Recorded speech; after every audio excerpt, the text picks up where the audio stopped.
Vous devez prier avant de vous choisir une femme. On ne choisit pas une femme à cause de sa forme. À cause de sa forme. On ne la choisit pas parce qu'elle a un beau visage. Celle-ci, si je l'amène là où il y a mes camarades, je vais cartonner. Je vais cartonner. Amen, amen. Non. Si tu as un tel objectif, tu vas avant. Amen. Amen. La Bible dit, mieux vaut manger les matembele dans une maison où il y a la paix que manger la viande dans une maison d'une femme querelleuse. Moi c'est le ballon. Dans mon Dieu, moi si azotia mobile na mal à l'aise. Soit il a provoqué papa attaquer bana. Bino tala mituna bino neti ya batata na bino. Amen. Il faut manger même les matembele. Parce que quand on va te servir la viande, tu vas la manger avec des regrets. Et cela ne te donnera pas la santé.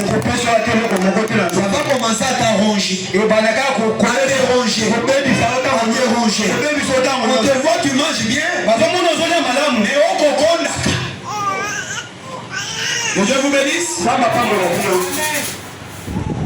Jeune frère, jeune soeur, ne soyez pas pressés. La dernière étape de l'homme sur la terre, c'est la vie du mariage. On n'y entre pas imprudemment. On n'y entre pas précipitamment. On y entre avec crainte et tremblement. Que Dieu vous bénisse. On ne se marie pas pour le sexe, je l'ai toujours dit. Ceux qui sont là pour yango, il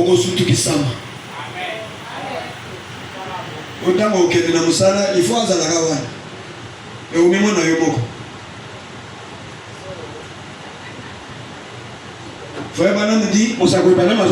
si tu suis une sœur,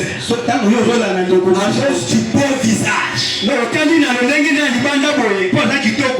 jour, Dieu lui fera grâce. Quelle est la grâce? Il va lui donner la diarrhée de 5 jours. La diarrhée. Il va donner à la femme là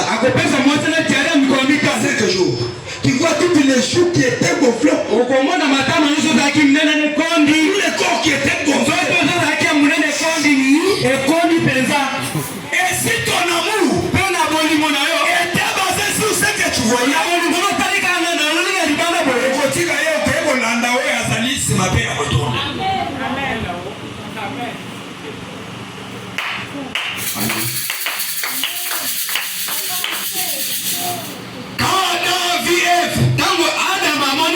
voici cette fois. Ça c'est après avoir prié. Jeune frère, pourquoi tu veux suivre cette soeur? Hey, je ne sais pas. Ah, qu'est-ce qui t'a attiré chez elle?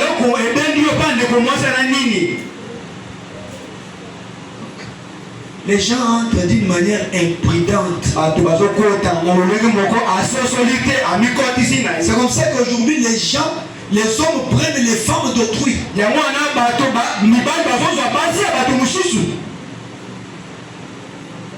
À cause de la convoitise des gens, vous allez vous marier à la femme d'autrui. Quand tu t'es marié à une femme d'autrui,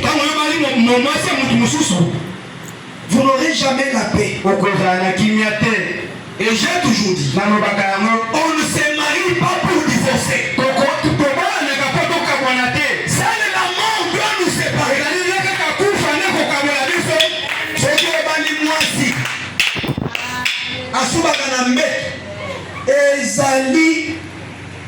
pardon na yo. Mais yango.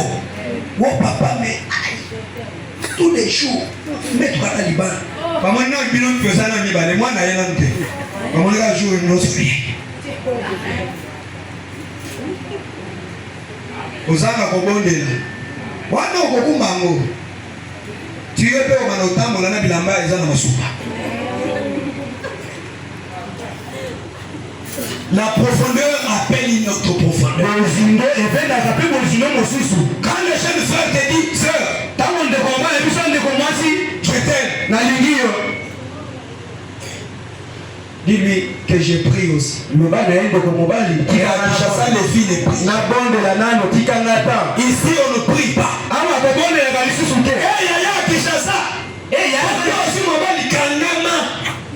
Okokangama ya peme kangami so boko pepa yo osali oyo wana okangami po bakumba obanozana ndako okoyoka okomona église boye nyonso ovindi boye nini na tutalaki na mire abeti mbata akosi. La femme a été tirée de l'homme. Mwasi abendelaki na mobali. Et l'homme témoigne. Celle qui est aussi de mes soeurs. Chair de ma chair. Qui peut frapper sa propre chair? Qui? Nani? Ok, il faut le savoir dans le moment où il s'est relevé. Ma peine n'a pas. Qui peut faire ça? Mais comment tu peux taper ta femme à la maison? Tu la vois comme si elle n'est pas ta chair. Comme si elle n'est pas tes os. Amen, amen. Amen. Comment quelqu'un peut haïr son propre corps? Tu te dis, comme les dents ici se sont jouées les mots, je vais laisser une année sans brosser.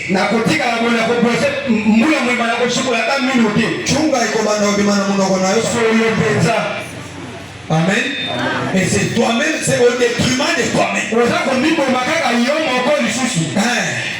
Et quand vous faites du mal à votre femme, vous faites vous-même du mal. À la commune, on pose la question. Est-ce que tu vas protéger cette femme? Est-ce que tu protégeras cet homme? La Bible dit les deux deviendront une seule. Parce que dès la création, l'homme en lui avait la nature de l'homme et de la femme. Maintenant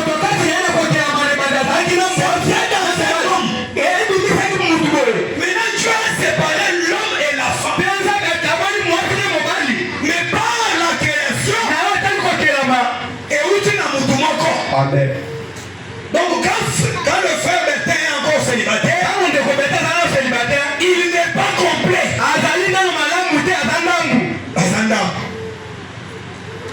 Qui veut être Abunda. Amen. Alors mon affaire Bertin attend d'autres à pas m'aider. Passe. Amen. Amen.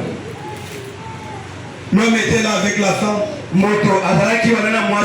s'aimait. Je leur ai dit, vous allez manger tous les fruits qui se trouvent dans les jardins. Nous parlons de la création. Vous mangerez de tout. Mais cet arbre-là, cet arbre qui se trouve au milieu, ne touchez pas. L'arbre de la connaissance du Dieu.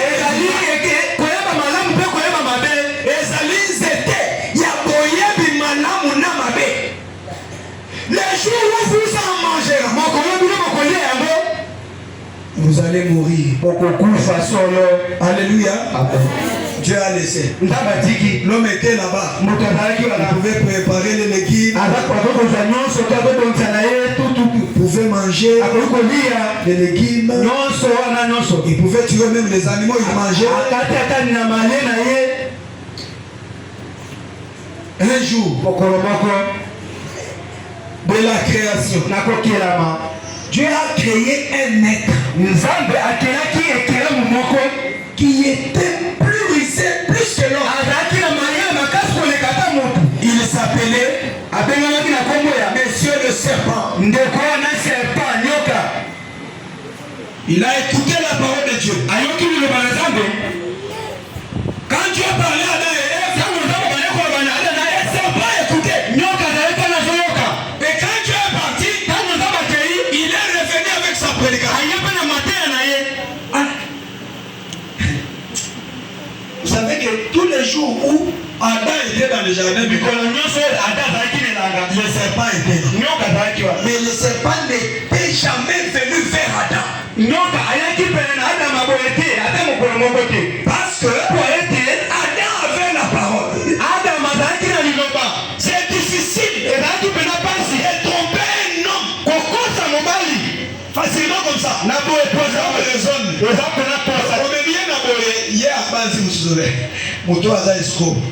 Mais pour escroquer moi c'est Adam a pété. Amen, amen. On m'a relaté comment on a escroqué une femme. Il y a un monsieur qui l'a aimé. Il a aimé. En route. Seulement le seul jour. Il lui dit, j'aimerais t'acheter la moto. Une moto de 3 pneus. La femme dit, yeah. Merci chérie. Merci. Ils sont partis. Là où il y avait des motos. C'était une moto à occasion. Et qui était encore en bonne état. Écoutez. Le monsieur dit à la femme, ah, prends ça. Ça c'est bon. Amen. Amen. Maintenant, le monsieur connaissait aussi. Il a conduit la moto. Il a pris le QC qui d'autrui. Il a dit, je vais essayer. Chérie, il y a 30 ans, est-ce que le moteur là, ça vibre bien? Ça vibre. D'ailleurs, la femme reste avec les propriétaires de la moto. On va faire la course là-bas et revenir. Quand le monsieur est parti, il est parti pour toujours. Quand la dame est restée, c'est toi qui nous as amené les voleurs ici. Ils viennent nous voler. Lamba de l'Obukarelo. Amen. Et dans la bassère Moussous. Quand je parle dans la bassère Moussous, je ne parle pas des sœurs qui sont. Ici, il y a les fils et les filles de Dieu. Ici, il y a les enfants de Dieu. Et là dehors, il y a certaines filles. On lui demande la main aujourd'hui. Seulement aujourd'hui là, elle se donne à ses messieurs.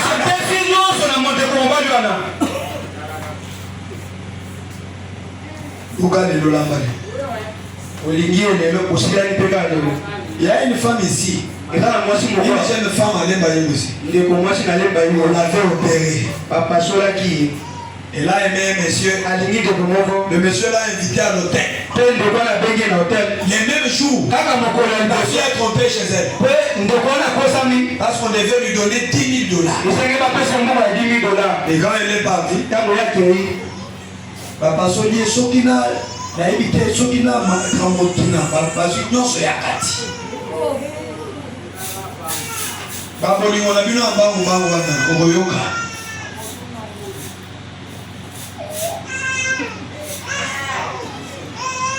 non, mais la femme était dans le jardin de Dieu. Amen. Amen. Ils ont eu la visitation du pasteur serpent.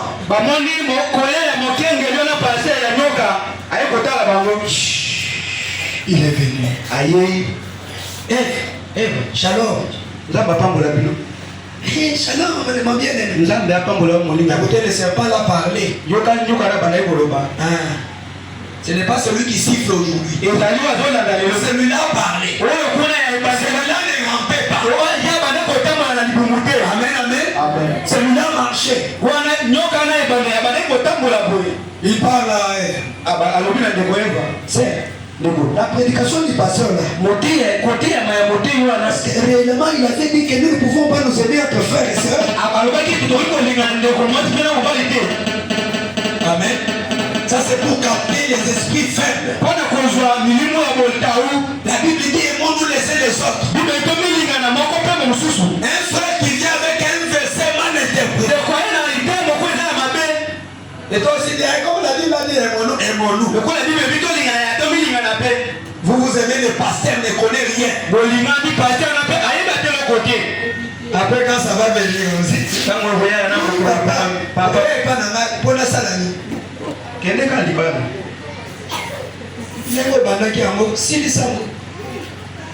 amen. Est-ce que Dieu a-t-il dit réellement? Lorsque vous mangerez, vous mourrez. Écoutez la sœur. Oui, il nous a dit qu'on va toucher, on va mourir. Satan dit alors. Quand vous niez même un seul iota de la parole, c'est déjà la mort. Et la mort dont Dieu a parlé ici, ce n'était pas la mort physique. C'était la mort spirituelle. Amen. Amen. Frère, on me dit, mieux vaut mourir même dans la chair que mourir en esprit.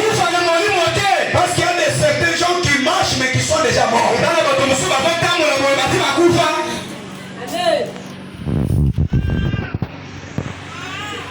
Non, Dieu connaît. Les jours que vous allez manger, vous serez comme lui. Et il y a la connaissance du Dieu.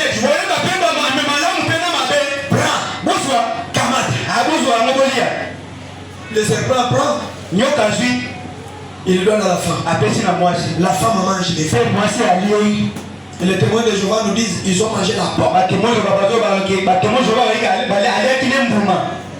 Quand la femme a goûté, Akangami,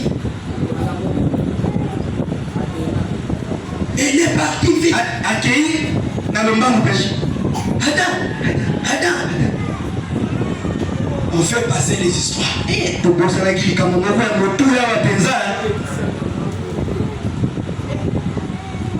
Regarde les secrets. Prends aussi. Mange. Adam aussi n'a pas raisonné. Elle dit, comme c'est ma chérie, je prends. Si ta femme te donne un mauvais conseil, refuse ça. Si ton mari te donne un mauvais conseil, refuse ça. Amen, amen. Amen. Adam a pris. Il a goûté. Quand il goûte, les yeux charnels souffrent. Les yeux spirituels sont tués. La mort s'est installée. La séparation avec Dieu. C'est ça la mort. La mort c'est être séparé de ton créateur. Amen. Amen.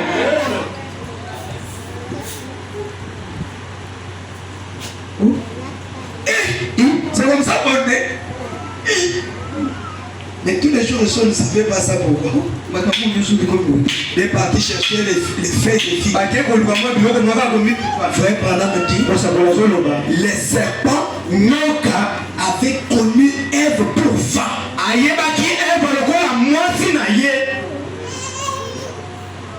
Ève est partie chez Adam. Ève a connu ça. Ce n'était pas le plan de Dieu. Dieu voulait que la femme se reproduise par la parole. Et non par le sexe. Parce que la Bible dit l'âme qui pêche, c'est celle qui mourra.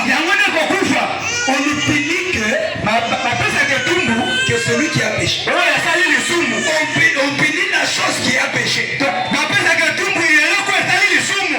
Dieu dit, Nzambe alobi Adam, c'était un soir. ezalaki pokwa Où es-tu? oyo ozali Adam wapi était caché là-bas. adama mibombaki Seigneur, nkolo je suis caché. na mibombi.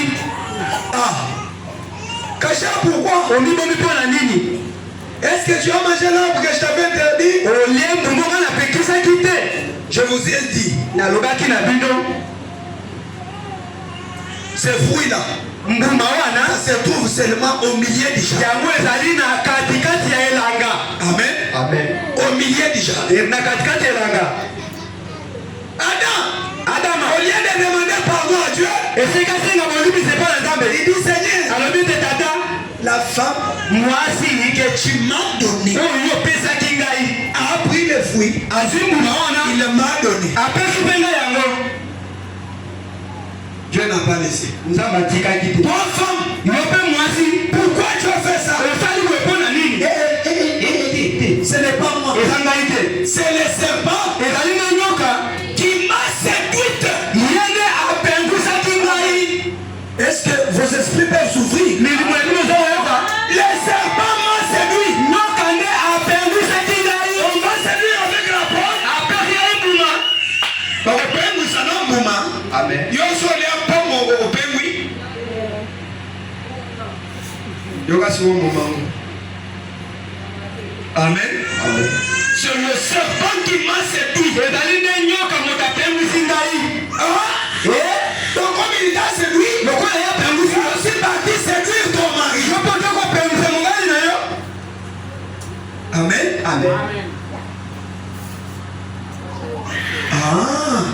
Dieu commence d'abord avec les serpents. nzambe abandi nao na nyoka. Parce que tu as fait ça, lokola yo osali boye désormais, banda lelo tu mangeras la poussière de ton ventre. okolia kaka mabele oyo eza kopema libumu na yo.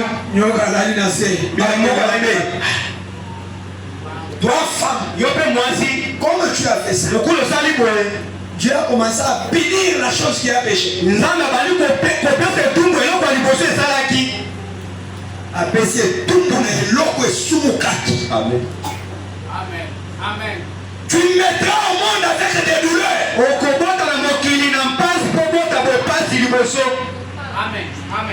Boyoka yango te. C'est là où il y a les douleurs là. Et c'est là où les péchés étaient. pasi lisumu nde ebandaki wana. Amen.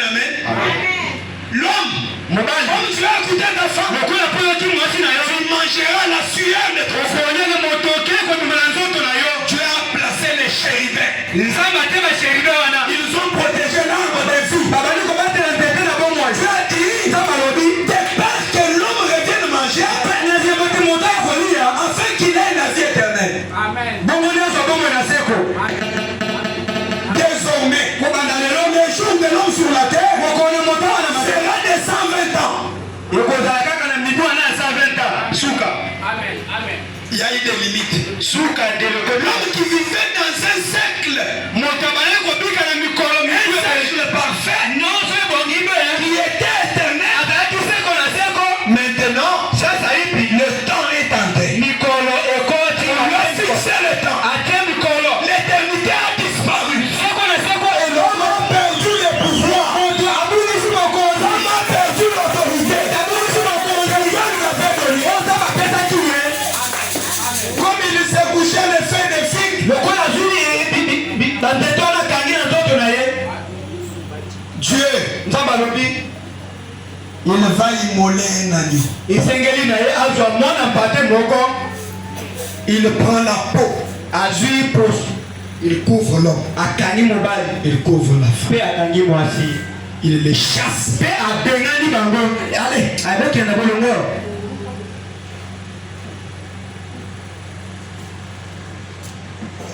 Et il n'y avait pas la maladie dans les jardins d'Éden. ezalaki ata na bokono na elanga na edene te. Il n'y avait pas la mort là-bas. kufa mpe ezalaki te. À cause de ce qu'ils avaient fait, awo bango basalaki la mort est entrée. kufa ekoti La maladie est entrée. okono mpe ekoti La souffrance est entrée. onyokoma ekoti.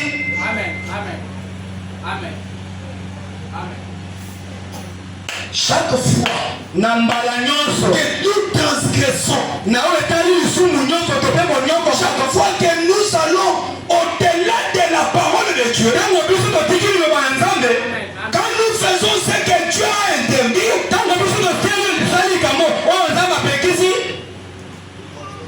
nous ouvrons la porte à la mort. Nous ouvrons la porte à la maladie. Nous ouvrons la porte à tout ce qui est mauvais.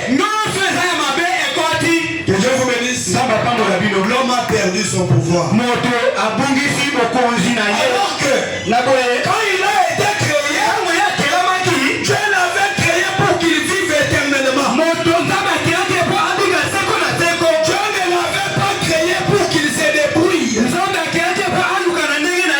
Aujourd'hui, ceux qui ont été libérés, c'est venu de là. La femme. Moi si.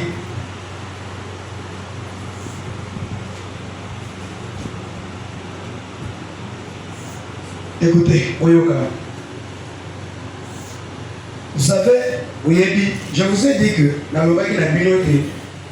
nous devons venir à l'église pour écouter ses enseignements.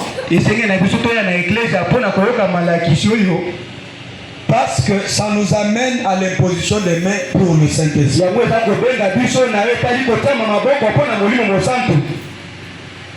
Comprenez que dans le jardin d'Éden, l'homme n'était pas créé pour qu'il se débrouille. Que Dieu vous bénisse. Que Dieu vous bénisse. Acclamons le Seigneur Jésus. L'homme n'a pas été créé pour se débrouiller. Quand Ève et Adam ont péché, toute la créature s'est révoltée contre l'homme. Les lions regardent l'homme. Il a la méchanceté. Dis-toi ici, Dieu t'avait établi pour nous dominer. Mais aujourd'hui, les lions dominent l'homme. Alléluia. Si tu vois les lions sur ton chemin, sache que tu es déjà mort. Aucune est la wapi. Autant que le sang la bouille. Tout assez à suivre. Et frère Banam dit, la mort d'un lion, tu ne vas pas sentir la douleur de la mort. Dans une fraction de seconde, le serpent s'est révolté contre lui. Et la Bible dit, ça c'est Dieu qui a dit au serpent, puisque tu as fait ça, la postérité de la femme t'écrasera la tête. Et toi tu vas les mordre les pieds. Que Dieu vous bénisse. Que Dieu vous bénisse. Est-ce que la femme a-t-elle une semence?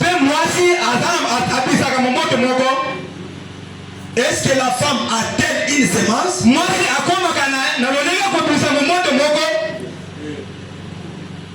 Mais Dieu parle de la semence de la femme. Dieu annonce la venue du Seigneur Jésus. Parce que Jésus est venu selon la lignée de Marie. Amen.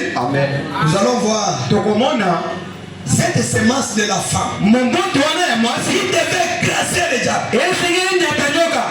Parce que là, Dieu annonce la rédemption de celui qui est. Parce que Dieu n'avait pas encore le temps de recréer l'homme. Il n'en avait pas. Il fallait seulement racheter celui qui était tombé. Et pour le rachat de celui-là, il fallait que Dieu lui-même qu'il descende, qu'il verse son sang pour racheter celui qui était tombé. Racheter veut dire quoi? Retourner quelqu'un dans ses droits. Amen. Est-ce que vous comprenez? Vous êtes cela. Écoutez, Uyoka. j'ai temps pour finir.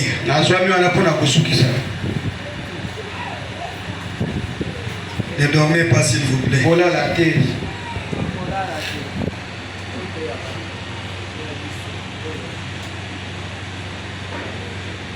La sémence de la femme, Mombeto ya mwasi. c'était Jésus.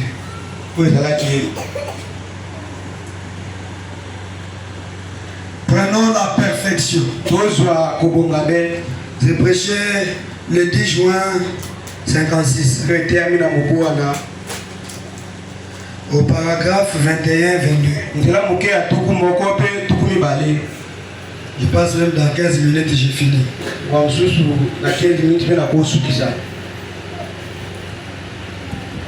Aujourd'hui, c'est comme si ce n'est pas la saison sèche.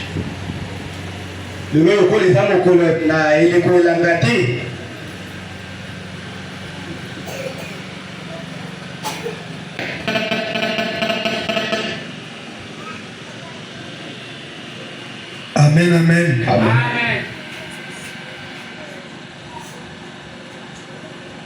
Ok, écoutez. Frère Branham dit ceci. Il vous avait vu et il savait que vous vouliez être sauvés.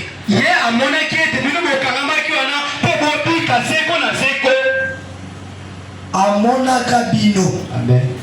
Pe ayebaka ete bozalaki na posa ya bodukisama. Amen, amen. Qui vous avez vu? C'était Dieu. Amen. Amen. Nous sommes rassemblés ici. Qui de vous savez qu'on sera rassemblés ici? Même moi je le savais. Je n'avais jamais rêvé ça. Quand nous sommes ici, il y a un homme qui nous avait vu. Et il savait que nous n'avons pas besoin de faire ou bien de marcher selon le monde. Il savait que nous avions besoin de la vie éternelle. Et il a alors dit, tout ce que je peux faire, c'est de descendre moi-même. Amen, amen. Dieu qui t'avait vu. Dieu qui t'avait vu. Il a dit, pour le salut des rocs, il faut que je descende. Pour le salut d'Adam et Ève, il faut que je descende. Amen, amen. Écoutez, que je descende moi-même, que je naisse comme un fils, ou avoir un corps de chair et devenir comme eux. Amen, amen. C'est lui qui était tombé avec l'eau et le sang. Et c'est lui qui devait le racheter. Et faire avoir l'eau et le sang. C'est comme ça que moi-même Dieu, je dois descendre. Descendre signifie quitter de l'état de l'esprit et devenir une chair. Quand Dieu descend, il descend. Il quitte ce qui est élevé. Il devient le plus bas.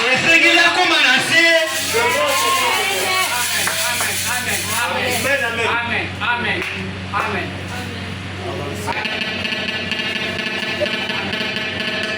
Je dois naître comme un enfant. Il dit, l'antidote.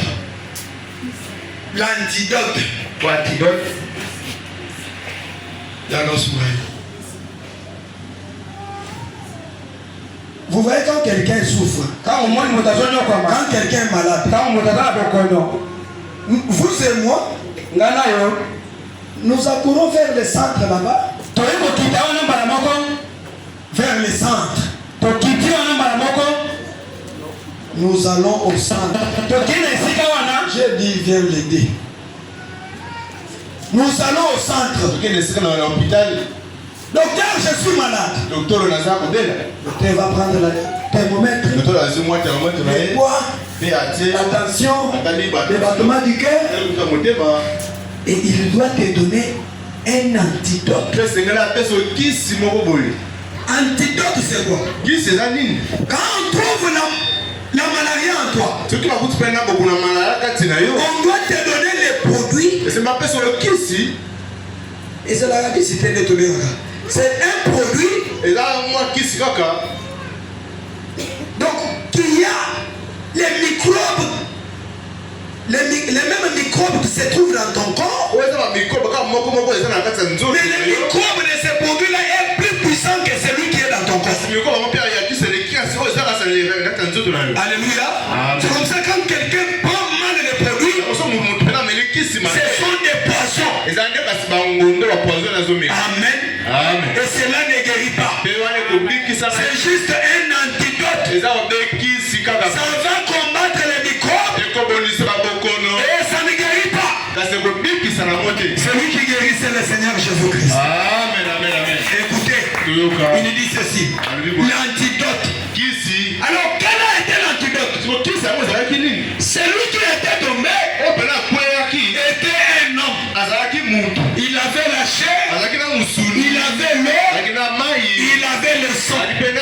C'est lui qui devait le racheter. Il devait être un antidote. Il devait être plus puissant. Alléluia. Plus que celui qui était tombé. Il fallait un homme avec l'eau et le sang au Seigneur pour qu'il y ait compatibilité. Amen. C'est ça que Dieu lui-même est devenu. Il est devenu péché afin qu'il puisse payer le prix. Alléluia.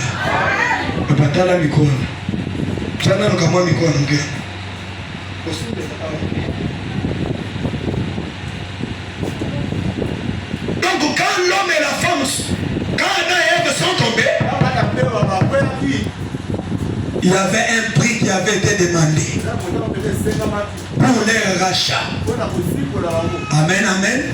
Dieu avait demandé des prix. Et les prix là, c'était payer le sang d'un innocent. D'un innocent. Alléluia. Amen. Il dit, Dieu lui-même est venu, il est devenu péché pour payer le prix. Car il fallait la chose la plus élevée qui soit pour élever l'homme de la condition déchue. Amen. Écoutez. Et regardez. Il est au-dessus de chaque ange. Dites Amen. Amen. Chaque archange, les très hauts qui soient, et est descendu sur la terre. Il a vécu parmi les hommes. Il est allé dans la ville à la plus basse altitude sur terre. Jéricho. Amen. Le très haut a accepté de laisser son trône et de venir pour racheter l'homme qui était tombé. Amen. Nous parlons de la création à la rédemption. Dieu lui-même devait faire ça. Prenez avec moi Apocalypse. On finit par ici. Prenons Apocalypse chapitre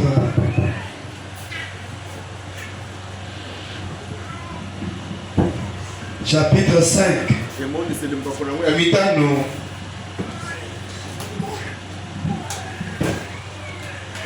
Le verset 1 à 10. Écoutez. Parce que quand l'homme est tombé, il y a une conférence qui était entrée au ciel. Tu as regardé. Qui peut aller sauver ces gens? Qui peut aller racheter ces gens? Je peux envoyer qui? Amen. Amen. Écoutez la réponse. Apocalypse 5, 1 à 10. Je lis ça on termine. Oui. J'ai vu dans la main droite de celui qui était assis sur le trône un livre écrit dedans et dehors. C'est l'aide de cette sceaux. Et j'ai vu un ange puissant qui criait d'une voix forte. Qui a dit d'ouvrir le livre et d'en rompre les sceaux. En quelque sorte, qui a dit d'aller sur la terre, de donner sa vie pour racheter Adam qui est tombé. Écoutez, et personne dans le ciel, ni sur la terre, ni sous la terre, n'aime plus ouvrir le livre, ni les regarder. Que Dieu vous bénisse. C'était le livre de la rédemption. Dans ce livre-là, il y avait tout mon nom ici. Tout le nom de tout celui qui croit s'est trouvé là-bas. Mais maintenant Dieu pose la question. Qui est dit? Ni ton grand-père n'était pas dit. Ton père n'était pas dit. Kimbangu n'était pas dit. Branham n'était pas dit. Naomi n'était pas dit. Tataonda n'était pas dit. Alléluia. Il a posé la question. Qui a dit de prendre le livre? Le livre qui a le nom de Feli à l'intérieur. Feli est tombé. Maintenant il faut le racheter. Qui a dit? Silence total. Que ce soit au ciel, que ce soit sur la terre. Et je plairai beaucoup de ce que personne ne fit trouver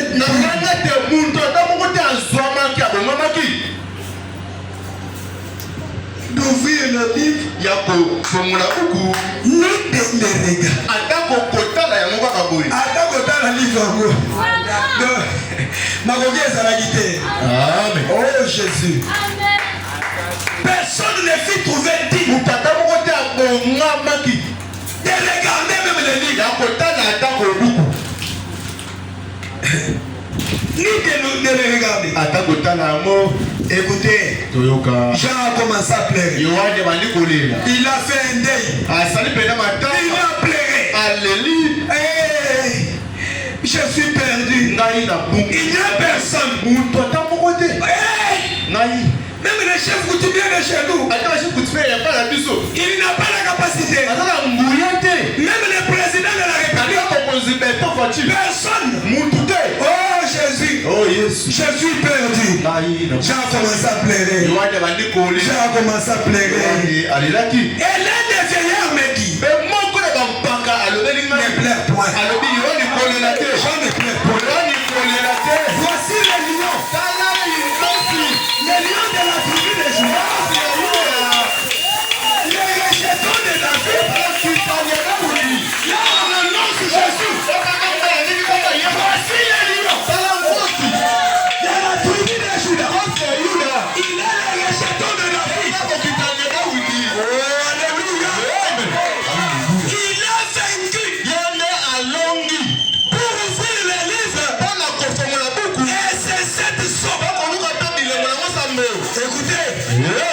Et j'ai vu au milieu du trône et des quatre êtres vivants et au milieu des vieillards. Quand on parle de milliers, c'est là où se trouve le trône de Dieu. Mais sur le trône, qui était là? J'ai vu un agneau qui était comme immolé.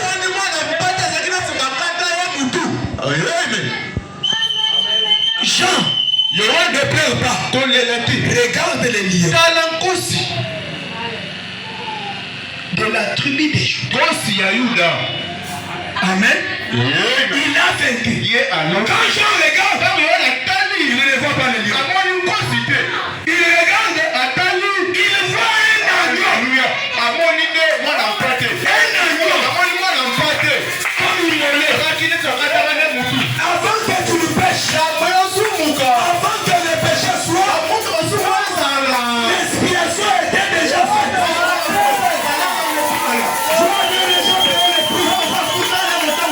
Pour tes péchés. Alléluia. Il avait cette robe. Il avait sept yeux. Qui était le Saint-Esprit de Dieu. Envoyé vers toute la terre. Il fait. L'agneau est venu. L'agneau vient. Il prend le livre. Il vient. Et il prit le livre de la main droite de celui qui était assis sur le trône. Quand il prit le livre,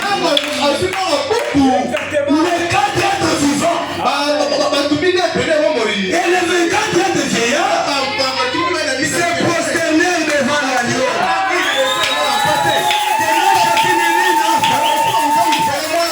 Remplis de parfaits qui sont les prières des saints. Et il chantait un cantique en disant, tu es dit, tu es dit, de prendre le livre et de l'ouvrir le sang. Quand tu as été immolé, tu es dit de prendre le livre, d'ouvrir le sang. Quand tu as été immolé, et tu es racheté pour Dieu.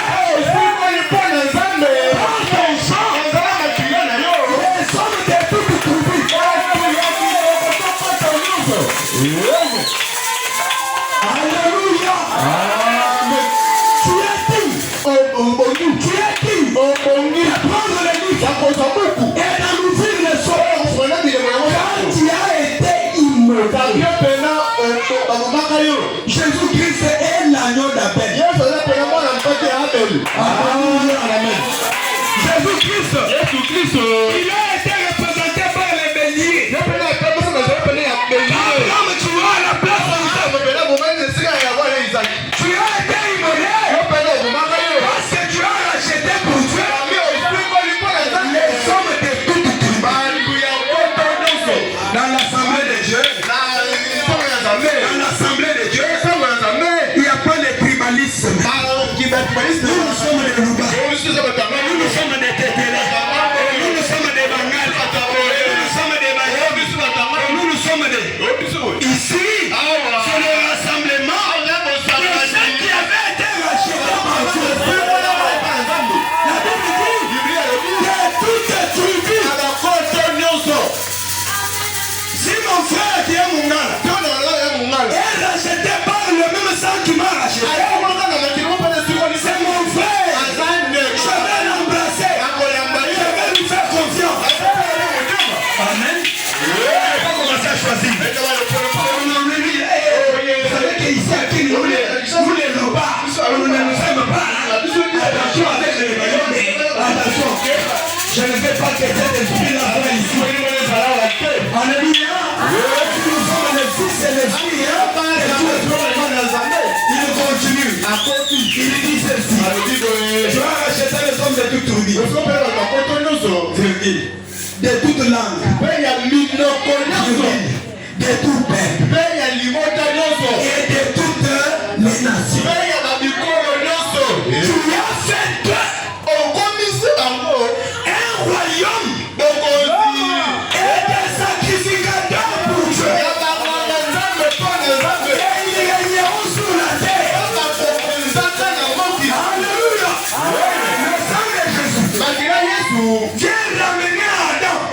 Ce qu'Adam avait perdu. Quand Jésus est mort à la croix, tout ce qu'Adam avait perdu, ça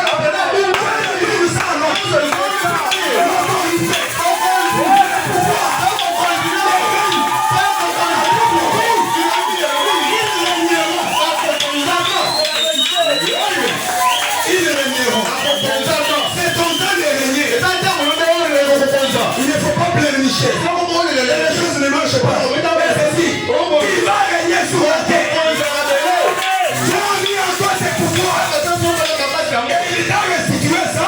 Quand Jésus était mort au calvaire. Amen, amen. C'est toi qui le dis. Allez par tout le monde. Prêchez la bonne nouvelle. Faites de toutes les nations les disciples. Amen, amen. Nous sommes les disciples de Jésus. Alléluia. Alléluia. Écoutez, je vais ajouter quelque chose. Pardonnez-moi.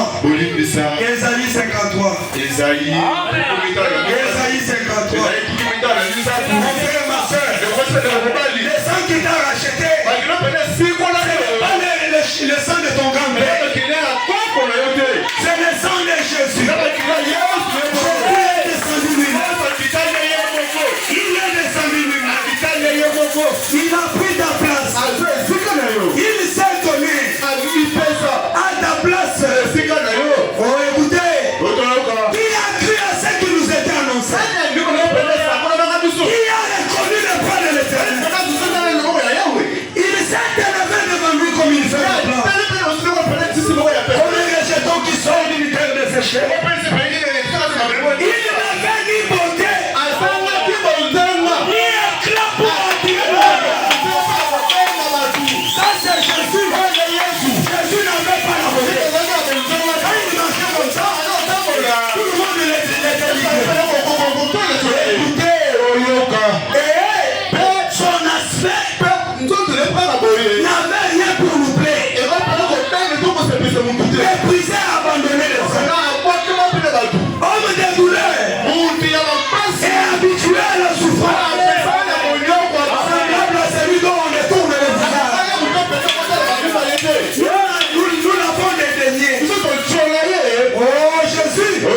Jésus a été dédaigné. Personne ne considérait Jésus. Et la même chose aujourd'hui. Jésus continue d'être dédaigné par les gens.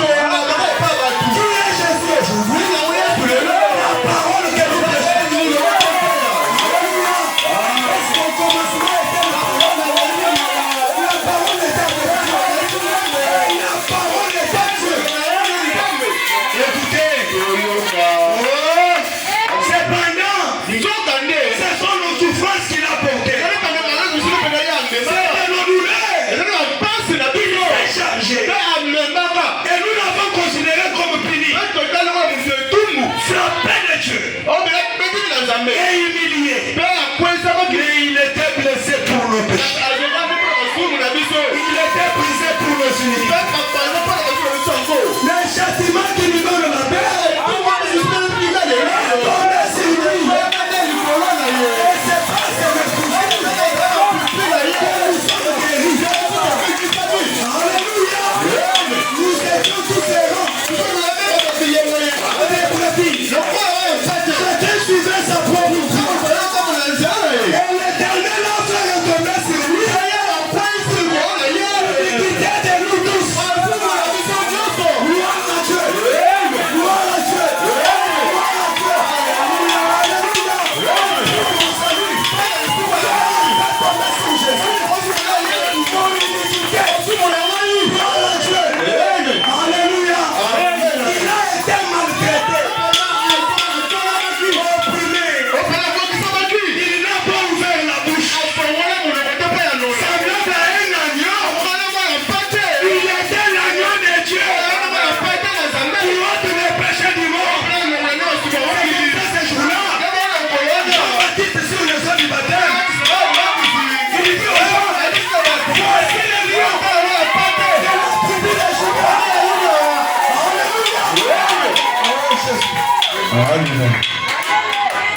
Jean a pointé aux gens là.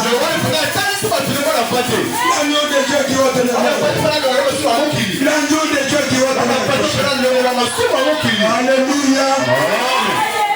Oh mon frère, ma soeur. Jésus a fait beaucoup pour nous. Nous devons lui abandonner nos vies. Nous devons aussi faire quelque chose pour lui. Amen, amen. On a craché même sur lui. Les soldats romains, avec sa salive, il a craché sur lui tout. Au visage. Un autre soldat a pris la lance romaine sur le second du tchou. L'eau et le sang coula. Amen, amen. La Bible dit, c'est pas ces méprissures que nous sommes guéris. Si tu es malade ce matin,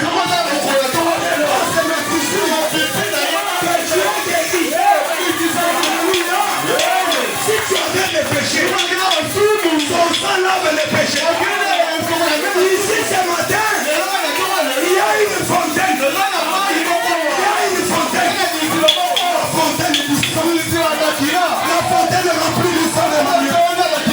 Et tous les péchés qui se lancent dans cette fontaine, avec de tous les péchés. Alléluia. Est-ce que tu veux que tes péchés soient lavés? Il y a une fontaine ici. Jouons ça. Chante-nous ça.